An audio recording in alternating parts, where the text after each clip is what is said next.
Hi mga coachers, good morning, good afternoon, and good evening. Welcome to my channel and welcome back to my channel if you're watching this content. By the way, may i-reveal ako sa inyo mga ka-watchers yung additional na sobrang amazed ako sa bagong Suzuki Espresso 2024. Bakit? Ganito po, aside sa yung cellphone mo naka-bluetooth sa sasakyan, ito pa mga ka-watchers, if your phone is connected to your car, this is what will happen. Ayan. So sa monitor screen ng ating sasakyan, yan, we're driving, no? Sample lang ito. That's me.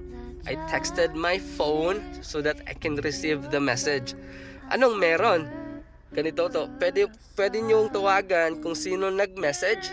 Pwede niyo ding i-cancel para di niyo lang basahin. And here, take note mga ka-watchers, pwede niyong basahin kung ano yung nakalagay na message while driving, while you're in the park.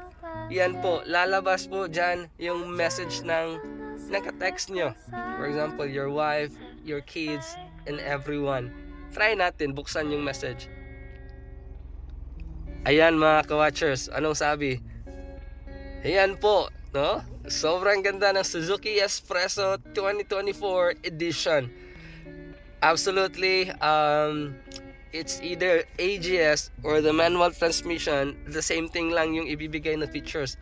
You can read the messages of those na nag-message sa inyo. Pwede nyo ding tawagan. For example, ito.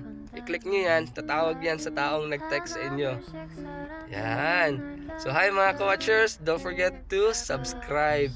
So yung mga question mark na yan, mga emojis yan, so hindi lumabas sa monitor screen. Yun lang mga ka-watchers, thank you so much for watching, and please don't forget to click the subscribe button and i-follow nyo ako for more updates in Suzuki Espresso. Bye-bye!